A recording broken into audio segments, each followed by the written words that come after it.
네, 반갑습니다. 오늘은 6월 25일 수요일 본문 역대상 이제 25장 말씀 함께 같이 살펴보도록 하겠습니다. 노래로 된 말씀이라는 제목으로 말씀 나누도록 하겠습니다. 자, 우리는 지금 계속해서 여기 이제 C프라임에 있는 그 다윗의 성전 건축 준비하고 이제 성전 봉사 규정을 우리가 지금 살펴보고 있습니다. 그래서 어제는 이제 제사장 이야기였다면 오늘은 이제 지금으로 따지면 찬양팀, 이렇게 성가대, 이렇게 레위인들을 통해서 그 가운데서 이제 예배를 인도할 레위인들을 이제 뽑는 이야기들을 함께 같이 살펴볼 텐데요. 한번 먼저 본문을 보겠습니다. 다윗이 군대 지휘관들과 더불어서 아삽, 헤만, 여두둔의 자손 중에서 구별하여 섬기게 하되 수금과 비파와 재금을 잡아 신령한 노래를 하게 하였으니 그 직무대로 일하는 자의 수요는 이러하니라 라고 하며 우리 이제 요 형식이 좀 앞에 이제 익숙해지셨을 거예요. 그래서 보면 이제 앞에서도 어제 본문에서도 제비를 뽑아서 그 가운데 그 직무대로 나누었던 일들을 보았죠. 지금 보면 이제 다윗이 아삽과 헤만과 여두둔 가문의 그 사람들을 이제 하나님을 섬기는 일 가운데서도 그 찬양으로 섬기게 하기 위해서 그 세 가문에서의 사람들을 뽑는데 이 셋은 다윗이 직접 지도합니다. 그래서 그 가운데에서 보면 첫 번째 요 아삽. 아삽의 아들들은 삭골과 요셉과 느다냐와 아사렐라니라고 하면서 이제 이 아삽 혹시 이름 많이 들어보셨을 거예요. 그러니까 어디서 들어봤는데 들어봤지라고 생각이 드시나요? 혹시요? 예. 시편 읽다 보면 그쵸. 갑자기 이게 어디 쓰는 삽인지도 모르는데 아삽의 노래 뭐 이렇게 보신 적 있을 거예요. 그쵸? 아, 그게 이 아삽이구나라고 이제 예, 기억하시면 좋을 것 같습니다. 그래서 아삽은 시편 50편 그리고 73부터 83까지 여기 다 아삽의 이제 노래죠. 그래서 아삽은 이 이제 제일 첫 번째 등장하는 항상 이유가 있어요. 위치적 의미가. 아삽은 그 수석 음악가이기도 하고 아삽 가문이 예배에 굉장히 중심적인 역할들을 늘 해 갑니다. 그래서 저희 교회의 제일 약한 점이 뭘까라고 저는 늘 느끼는 게 사실 찬양인 것 같거든요. 그리고 사실 많은 교회들이 찬양이 약하거나 찬양이 치우치거나 하는 경향이 있어요. 사실요. 그러니까 어, 우리가 늘 말씀이 중요하다고 얘기를 하죠. 왜냐하면 말씀이 우리의 삶의 지표가 되고 나침반이 되고 방향을 잡아주니까요. 근데 그 마치 자동차는 너무 멋있는데 이제 연료가 없는 모습은 아무 쓸데가 없죠. 그쵸? 그것처럼 마음의 즐거움과 그 가운데서 찬양이 없이 그 가운데서 말씀만 있으면요. 그냥 못 쓰는 자동차처럼 되어져요. 그래서 이 사실 마음의 즐거움과 기쁨, 그리고 그 가운데서 그 노래가 넘쳐나는 그 성령의 충만함이라는 게 사실 얼마나 중요한지 오늘 본문을 통해서 좀 살펴보도록 하겠습니다. 그래서 이 아삽의 아들들이 아삽의 지휘 아래 왕의 명령을 따라서 신령한 노래를 하며 라고 하면서 이제 오늘 이제 본문에서 계속해서 이 단어가 되게 자주 등장할 거예요. 신령한 노래, 신령한 노래. 그러면서 또 이제 여두둔에게 이르러서는 라고 하면서 이제 순서상 아삽 다음 해만일 것 같지만 이제 여두둔을 먼저 이 얘기하는 이유가 있어요. 어쨌든 봅시다. 여두둔에게 이르러서는 그의 아들들. 그래서 여두둔에도 이제 시편 39, 62, 77 이렇게 세 개의 시편이 있습니다. 그달랴와 스리야와 여사야와 시므이와 하사바와 마띠디아 여섯 사람이니 그의 아버지 여두둔의 지휘 아래 수금을 잡아 신령한 노래를 하며 여호와께 감사하며 찬양하며 라고 얘기를 합니다. 그 다음 또 보겠습니다. 이제 해만을 뒤로 뺀 이유는 이제 해만이 굉장히 복을 또 많이 받은 사람이거든요. 그래서 이제 이 해만에 대해서 이야기할 게 좀 길어요. 봅시다. 해만에게 이르러서는 그의 아들들 붓기야와 mat다냐와 우시엘과 스브엘과 여리뭇과 하나냐와 하나니와 엘리아다와 깃달디와 로맘디에셀과 요스브 가사와 말로디와 호딜과 마하시옷이라 라고 하면서 이는 다 해만의 아들들이니 나팔을 부는 자들이며 해만은 하나님의 말씀을 가진 왕의 선견자라 라고 되어 있습니다. 근데 이제 사실 해만만이 아니라 셋 다 하나님의 왕의 선견자입니다. 다 선견자예요. 그러니까 찬양하는 자들이 다 사실 선견자인데 이게 무슨 의미냐면 이런 거 여러분 저 어렸을 때 그런 얘기 많이 들었는데 그 요즘에는 잘 하는지 모르겠는데 저 어렸을 때 교회에서 이제 말씀 퀴즈 대회 같은 거 많이 했거든요. 이렇게 말씀 퀴즈 대회. 근데 그때 이제 그 교회에 온 지 얼마 안 되는 애들이 이제 불평을 토로해요. 아니, 우리는 모르는데 그럼 어떻게 이 시간에 하면 이제 그때 꿀팁을 줍니다. 어, 예수님, 하나님, 성령님, 사랑, 요런 거 그냥 외치라고. 예. 그럼 대개는 답이 하나 나옵니다. 예. 그런 것들처럼 그 가운데서 이제 찬양이 사실 우리의 삶에 있어서 뭐냐면요. 내 삶에 있어서 수많은 문제들이 있잖아요. 막, 그리고 이제 여러분들이랑 저랑 또 상담을 하기도 하고요. 근데 이런 걸 다 할 수 없는 사람들이 있죠, 사실요. 늘 누구한테 물어볼지 모르고 그 가운데서 답이 뭔지 헤맬 때 그 가운데 과정을 다 설명하지는 않지만 우리의 인생의 답이 뭔지를 설명해 주는 역할을 하는 것 중에 하나가 찬양이에요, 사실요. 내가 찬양할 마음이 없어. 그리고 내가 지금 그럴 마음이 아니야. 라고 해서 누군가하고 대화를 다 일일이 해볼 수는 없지만 찬양은요, 우리의 궁극적인 인생의 해답이 그 가운데 굉장히 많이 담겨져 있습니다. 왜냐하면 찬양은 우리가 알게 모르게 그 속에 말씀이 녹아 있고 말씀이 들어있는 그래서 곡조 있는 말씀이다라고도 우리가 표현을 하는 것처럼 그 가운데 그렇기 때문에 그들을 또한 그 왕의 선견자로서의 역할을 그들이 감당하기에 굉장히 좋은 위치에 있는 것이 바로 찬양을 하는 사람들의 역할입니다. 그리고 이 해만의 중요한 또 특징 중에 하나가 뭐냐면 하나님이 해만에게 14아들과 3딸을 주셨더라라고 돼 있죠. 여러분 여기서 혹시 사사기 배웠었을 때 기억나시는 분 계세요? 사사기의 중요한 특징 중에 하나가 앞에 쪽 본문일수록 영적 상태가 좋고 뒤로 갈수록 영적 상태가 안 좋았었어요. 근데 그 앞쪽일수록 나타나는 특징이 뭔지 혹시 기억나나요?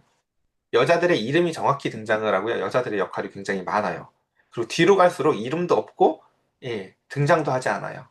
그러니까, 사실 이제 우리가 물론 이제 이 고대 사회에서 여성의 역할이나 이런 게 굉장히 제한되어 있다는 것을 우리가 기억해 볼 때, 그 가운데서 하나님의 나라의 공동체는 굉장히 그것과 다르게 여성에게 열려 있는 공동체였었습니다.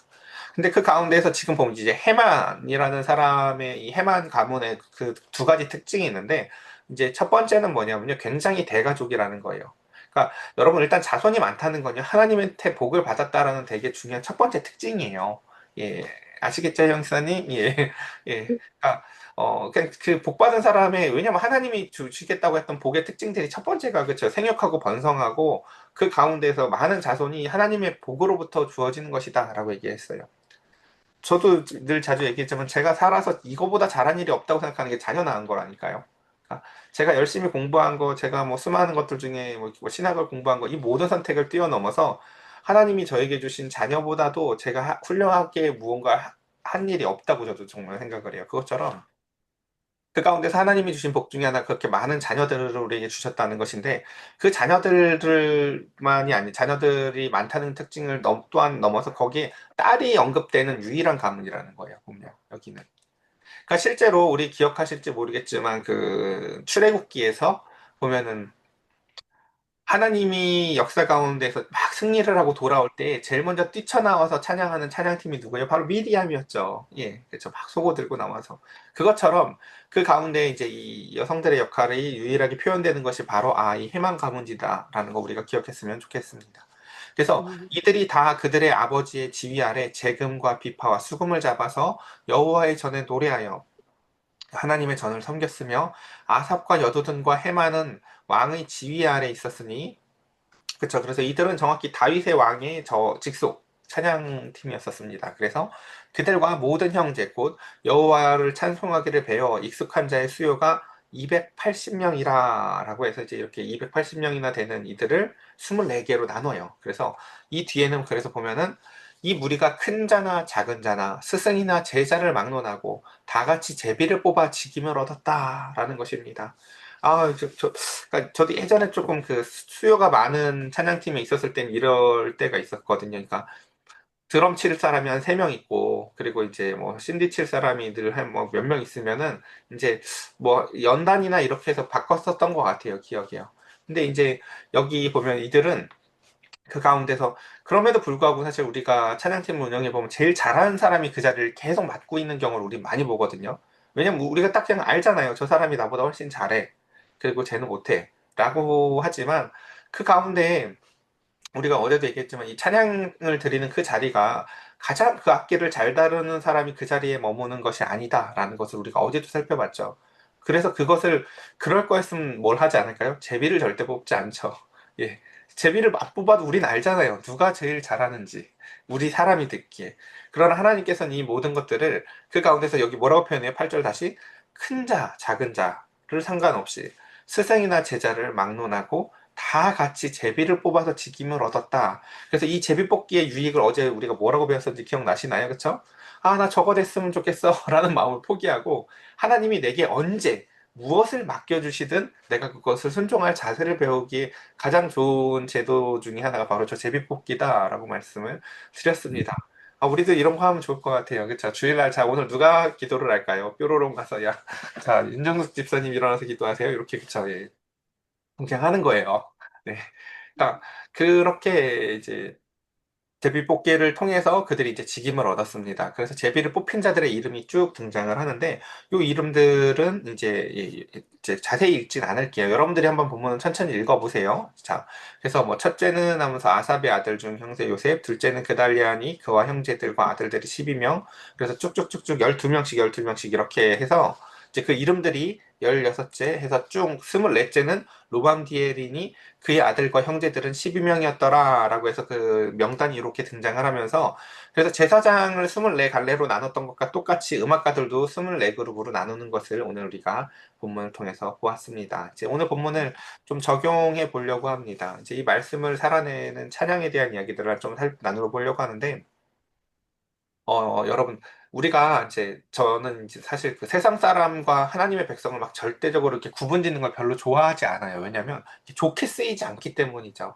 그러니까, 아, 저 세상 것들 하면서 굉장히 악하게 쓰이는 걸 많이 봤기 때문에 제가 이걸 구별하는 걸 좋아하지 않지만, 성경 본문에서는 사실 그럼에도 불구하고 이것을 구별을 해주긴 해요. 근데 이게, 딱 선거가지고, 우리 주일날 그 설교 말씀 기억나시죠? 하나님은 선을 지우시는 분이에요. 자, 그러나 그럼에도 불구하고 순서적인 선이 있어요. 뭐냐면은 먼저 은혜를 받은 자들, 그리고 은혜의 통로가 되는 자들, 그래서 은혜가 흘러가서 열방에게 나아가는 모습.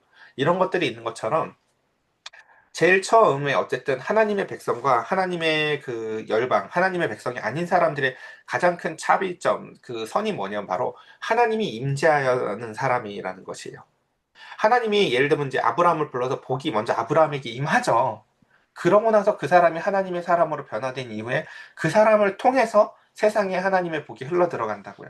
그러니까 그런 것들처럼 그 가운데서 열방과 이스라엘을 구별하는 제일 첫 번째 큰 특징은 하나님의 임재인데 그 하나님의 임재를 잘 드러내주고 보여주는 것 중에 하나가 찬양입니다.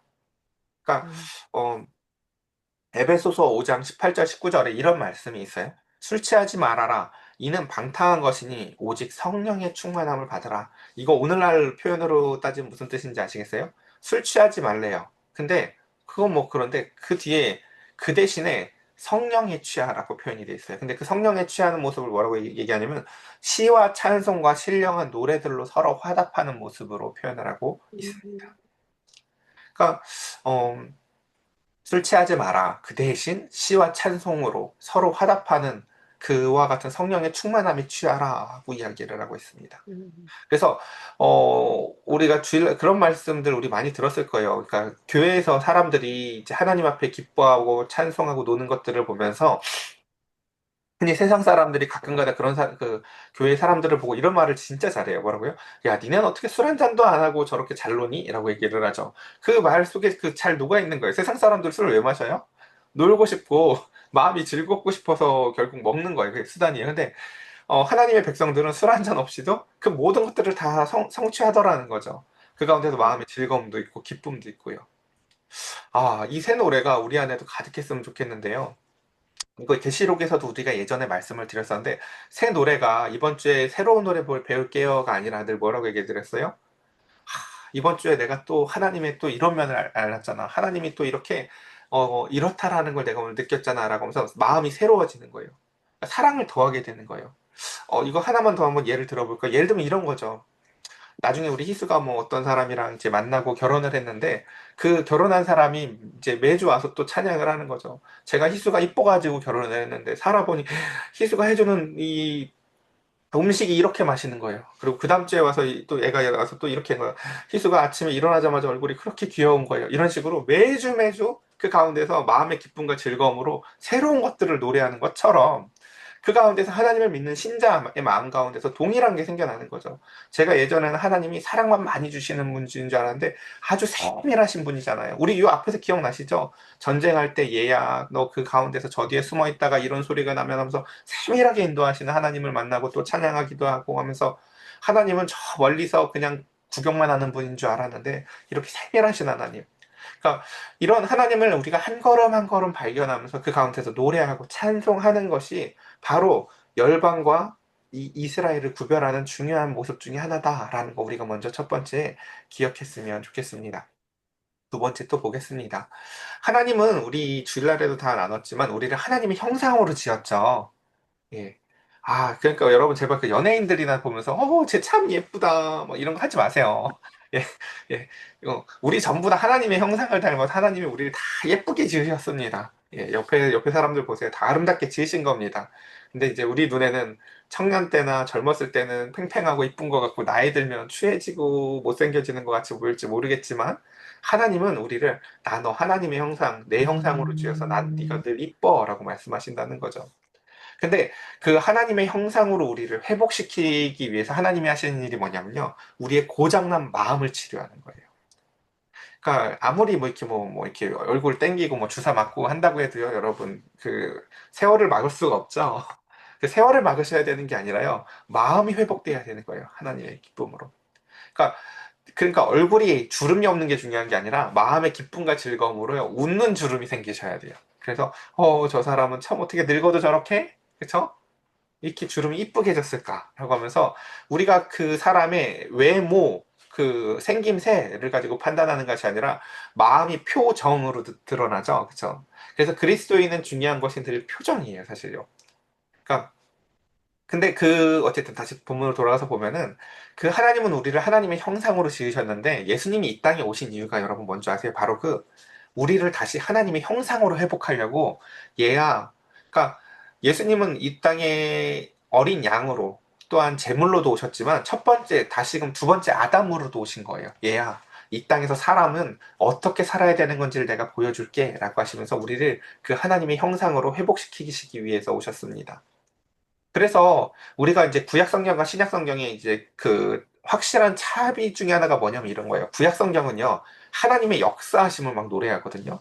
와, 말과 탄자들을 다 끊으시는 주님, 전쟁이 하나님께 달렸구나. 이런 걸 구약에선 찬양을 해요. 그러다 여러분 잘 생각해 보세요. 신약에서도 그렇게 찬송했나? 신약은 찬송이 바뀌어요. 신약에 오면요.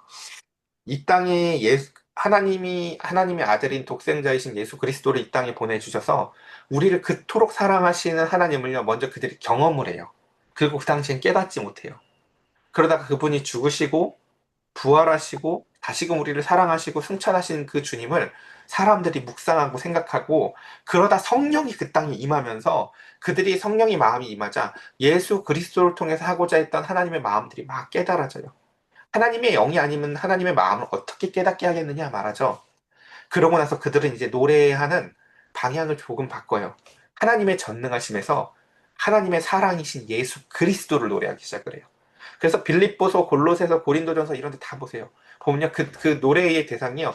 시편의 시의 양식을 갖고 와서 예수 그리스도를 노래해요. 그래서 보면 빌립보서 2장도 이렇게 노래하죠. 너희 안에 이 마음을 품으라. 곧 예수의 마음이니 그는 근본 하나님의 본체시나 하나님과 동등됨을 취할 것으로 여기지 아니하시고 오히려 자기를 비워 종의 형체를 가지다 사람들과 같이 되셨고 사람의 모양으로 나타나사 자기를 낮추시고 죽기까지 복종하셨으니 곧 십자가에 죽으심이라. 이러므로 하나님은 그를 지극히 높여 모든 이름 위에 뛰어난 이름을 주사 하늘에 있는 자들과 땅에 있는 자들과 땅 아래에 있는 자들로 모든 무릎을 예수의 이름에 꿇게 하시고 모든 입으로 예수 그리스도를 주라 시인하여 하나님 아버지께 영광을 돌리게 하셨느니라 라고 찬양하게 한다는 거죠. 그러니까 어, 이렇게 우리의 찬양의 대상이 되시는 예수님, 그리고 그 가운데서 그 예수님을 통해서 우리는 하나님의 사랑을 깊이 누리고 그 예수님을 찬양하는 삶을 살기를 참으로 소망합니다. 예, 마지막입니다. 그렇게 이제, 사실 이제 이 앞에 것만 기억하셔도 돼요. 이 앞에 것들을 기억하시면서 우리가 그렇게 세상 가운데서 노래를 하고 살 때 세상 사람들은 이제 우리를 통해서 뭐 하나님을 이런저런 모형들로 이제 알아갑니다. 제가 그 TV 프로그램은 모르겠는데 예전에 유재석이 나왔던 데 같아요. 그리고 거기에 할머니들이 쪼로록 앉아 계시는데 그날 이제 갯돈을 받는 날이었나 봐요. 그래가지고 개주 할머니가 얘야 뭐 이렇게 개주 할머니 저도 저 개가 뭔지도 잘 몰라요 사실은요. 이렇게 돈을 이렇게 나눠주는데 이제 돈을 이제 받는데 그 돈 받는 할머니가 예수님을 믿는 분이었나 봐요. 그래서 돈을 받으시면서 그 할머니가 이런 고백을 합니다. 아이고 감사합니다 하나님 하니까 그 갯돈 주신 할머니가 이렇게 얘기하죠. 야 하나님이 줬냐? 이렇게 얘기를 한다고요. 그렇죠? 그러니까 우리가 살아갈 세상은 바로 그런 세상이에요. 저 사람은 자기가 부은 돈을 받는데 그 가운데서 하나님께 감사하다고 노래를 해요. 그러면 처음에는 이런 게 이질감이 있죠. 처음에는 저게 무엇인지 모르겠죠. 근데 이제 그런 삶을 점차 살아가면서 늘 하나님을 찬양하는 삶을 사는 사람과 자기의 인생의 모든 점을 오직 내 가지고 내 스스로 살아갔던 사람이 함께 같이 살아가면서 그들은 하나님을 찬양하는 사람들의 삶 가운데 하나님의 임재가 있다는 것을 서서히 발견하게 될 것입니다. 사람이요, 무속신앙은 믿고 싶어 해도요, 하나님은 믿기 싫어하는 마음이 있거든요. 왜냐면, 무속신앙은요, 자존심을 건드리지 않아요. 근데 하나님은요, 우리의 자존심을 온전히 빻아서 하나님을 사랑하도록 만드셔요. 그래서 사실 무속신앙은 받아들이기가 쉬워요. 어떻게 보면요. 그러니까 오죽하면 그래서 기독교도 무속 신앙을 받아들이는 형식으로 믿으려고 하는 사람들이 굉장히 많아요. 뭐 하면 복 받는데 이렇게 자존심 안 상하게. 근데 그게 아니라니까 여러분. 다 빠져도 괜찮게. 그러니까 근데 그 자존심이 빠져도 괜찮은 가장 궁극적인 모습이 뭐냐면요. 내가 하나님을 찬양하는데 기쁜 거예요. 여러분 세상 가운데에서 누가 나보다 잘 될 때 기쁘신 적이 있으세요? 제가 제일 불쌍히 여기는 사람들이 누구냐면요. 비교하는 사람들이거든요. 저 사람은 이런데 나는 이래라는 사람처럼 불쌍한 사람들이 없어요. 행복해질 방법을 그 사람들한테는 알려줄 방법이 없어요. 근데 하나님을 찬양하는 사람들은 놀랍게도 낮아지면서 기뻐하는 방법을 알아요. 하나님을 찬양하면서 기뻐하고요. 우리 부모가 되면 알 거예요. 그러니까 어, 우리가 누구보다, 야, 너보다 쟤가 낫지라고 얘기하면 우리가 기분이 좋지 않잖아요. 근데 유일하게 우리가 살면서, 야, 너보다 쟤가 낫다 해도 기분이 좋은 대상이 있거든, 희수야? 그게 누군 줄 아니? 그게 자녀야. 어. 놀랍게, 심지어 그거, 그러니까 예를 들어서, 아우, 집사님, 아우, 그래도 집사님이 훨씬 나아요, 희수보다. 이거 기분 나쁜 말이라니까, 신기하게. 어. 신기하게 나보다 누가 낫다고 했을 때 아우 집사님보다 우리 희수가 정말 뛰어나고 우리 진석이 정말 와 기똥찬 아이예요 이러고 이렇게 찬양을 나보다 누가 낫다고 했을 때 우리가 유일하게 기쁘고 즐거우는 대상이 바로 우리 자녀들이거든요. 근데 그거보다 더 기쁜 자녀 그 대상이 누구냐면요 바로 하나님이 그래요. 우리보다 훨씬 크시고 놀랍고 뛰어나신 사랑을 가지고 계신 그 하나님을 노래하고 그리고 그래서 그리스도인은 그 가운데서 자신을 비우고 종의 형체까지 낮아지시면서도 그 기쁨을 통해서 우리를 사랑하신 예수님의 비결, 일체의 비결을 우리는 이 찬양을 통해서 얻어나가게 됩니다. 나는 아무것도 아닙니다. 그러나 주님의 능력이 없으면 나는 정말 아무것도 아닙니다. 주님의 지혜가 없으면 이라고며 자신을 낮추며 하나님을 찬양하면서도 동시에 그들에게 주어지는 그러니까 비하가 아니라요. 마음의 기쁨이 주어진다라는 이 놀라운 은총들을 우리가 기억해 보셨으면 좋겠습니다. 시편 한 편 이제 제가 여기 한 절만 읽고 마치도록 하겠습니다. 시편 68편에서 이렇게 이게 무슨 이야기냐면요. 설명 오늘 빨리 짧게 할게요. 어, 각 교회들마다 찬양의 정서라는 게 있잖아요. 그쵸?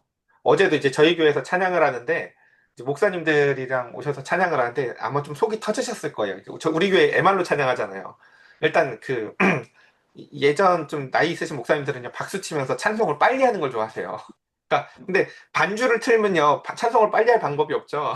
반주에 우리가 맞춰야 되니까 무조건. 느릿느릿하니까요. 근데 그 가운데 이제 각 교회마다 그런 정서들의 차이가 있겠죠. 근데 이제 그 하나님을 노래하고 근데 그 찬양할 때 근데 제일 크게 교회마다 늘 이질감이 있는 게 뭐냐면은 미리 토요일 날 와가지고 막 악기랑 다 준비해가지고 찬양팀은 준비 다 했어요. 자, 일어나라 주의 백성 하면서 막 앞에서 박수를 치는데 문제는 예배 드리러 온 사람은 그 상태들이 잘 아니잖아요. 그쵸? 그러니까 안 일어날 수도 없고 일어나서 맹숭맹숭하게 막 박수 치죠. 전 어렸을 때 이게 되게 이질감이 들었다니까요. 저는 교회 가서 전 처음에 이게 제일 힘들었어요. 이제 왔는데 막 아직 기쁘지도 않는데 이미 모든 게 다 끝난 사람처럼 기뻐하면서 예배를 시작하잖아요. 그렇죠? 그래서 이 문제를 어떻게 해야 되나라고 예전에 참 고민을 많이 해봤었어요. 근데 그 가운데 그러니까 이게 삶 가운데에서 사실요, 그 말씀을 묵상하고 기쁨과 그것을 준비하면서 살아가야 되는 문제예요, 사실요. 그러니까 그게 이상한 게 아니라고요, 사실요. 그러니까 어, 예배 인도자들이 그렇게 뜨겁게 찬양하고 그 가운데서 마음의 기쁨과 즐거움이 있을 때, 처음에 왔을 때, 우리 여러분들 그 목욕탕 처음 들어가면 어떠나요, 그쵸? 나는 그 온도가 아니었는데 그 온도가 미리 준비되어 있다가 뜨거운 열탕에 들어가면 아우 따뜻하다 하면서 막 엄청 좋죠. 그것처럼 그 가운데 그 예배 인도자들이 먼저 뜨거운 마음으로 달아올라서 그 가운데서 하나님을 찬양하고 있다가 들어왔을 때, 아 맞다, 내가 이거 입고 살았지, 아 맞다, 이런 온도로 살았어야 되는데 라고 하면서 사실 살아나가야 되는데, 그 앞에 찬양하는 사람들은 조금, 그쵸? 그러니까 늘 준비되어져 있고 삶 가운데서 그렇게 살아내지 않았으면요, 그렇게 진정성 있게 찬양하는 것이 참 쉽지가 않습니다. 요 시편 한번 읽고 마칠게요. 하나님께 노래하며 그의 이름을 찬양하라. 하늘을 타고 광야에서 행하시던 일을 위하여 대로를 수축하라. 그의 이름은 여호와시니 그 앞에서 뛰놀지어다라고 같이 하자고 이제 초대하는 거예요. 나는 지금 이렇게 하나님의 이름이 너무 좋거든. 야, 우리 같이 찬양하자라고 초대하면서 그 공동체를 찬양으로 초대하고, 우리가 또 그렇게 열방을 하나님께 찬양하며 초대해서 참 저와 여러분들의 삶, 그리고 저와 여러분들 주변에 있는 사람들의 삶이 그렇게 하나님의 은총으로, 사랑으로 흘러넘치시기를 간절히 축복합니다. 우리 이 시간 함께 같이 기도할까요?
하나님의 교회가 인데 하나님의 교회를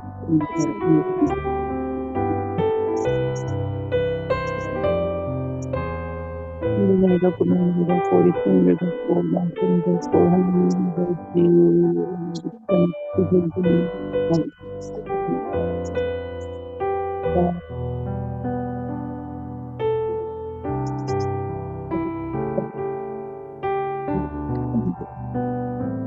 우리의 불로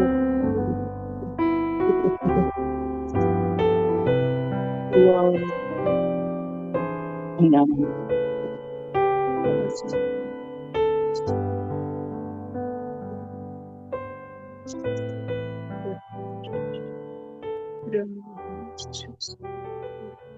제가 기도드리겠습니다. 사랑의 하나님, 찬양받기에 합당하신 우리 주 예수 그리스도를 찬양합니다. 주님, 우리 사랑하는 성도들 그 마음 가운데에 하나님 지금 성령의 조명하심을 통하여 비추시사 내 마음 가운데의 염려, 근심, 걱정, 또한 그 자존심, 하나님을 찬양하는데 걸림돌이 되는 그 모든 것들을 주님 뿌리 뽑아 주시고 내 마음에 자유함을 얻어 하나님을 찬양하는 어린아이와 같은 기쁨을 더하여 주시옵소서. 주님, 우리는 다 하나님의 형상으로 지음을 받았습니다. 세상 속에서 나이를 자랑하고 내 나이의 연로함을 통하여 우리는 이런저런 모양을 말할지 모르나 하나님 앞에 우리는 다 어린 나이와 같습니다. 주님, 우리 사랑하는 성도들, 주님 그 마음 가운데 참된 주님이 주시는 새 즐거움, 새 마음 더하여 주셔서 찬양하는 삶, 말씀이 기억되어 그 가운데서 주님을 노래하는 삶 살게 하여 주시옵소서. 하나님, 육신의 주름은 우리가 막지 못할지어도 마음이 주름지지 않게 하여 주시옵소서. 마음에 골짜기가 생겨나지 않도록 하나님 그 가운데에서 시온의 대로와 같이 주님의 복이, 주님의 기쁨이 찬양을 통하여 임하게 하시고 하나님을 노래하게 하시고 세상 가운데 우리가 과정을 다 모를지라도 그 말씀이 담겨져 있는 찬양 가운데에 답이 있는 것과 같이 그렇게 우리가 대답을 그 하나님이 주시는 마음의 기쁨을 노래하는 삶 살게 하여 주시옵소서. 오늘 하루 우리 사랑하는 성도들에게 구름 기둥과 불 기둥과 같이 마음의 기쁨과 즐거움과 또한 인도하신 가운데 함께 하실 것을 믿사오며 우리 주 예수 그리스도의 이름으로 기도드렸사옵나이다. 아멘.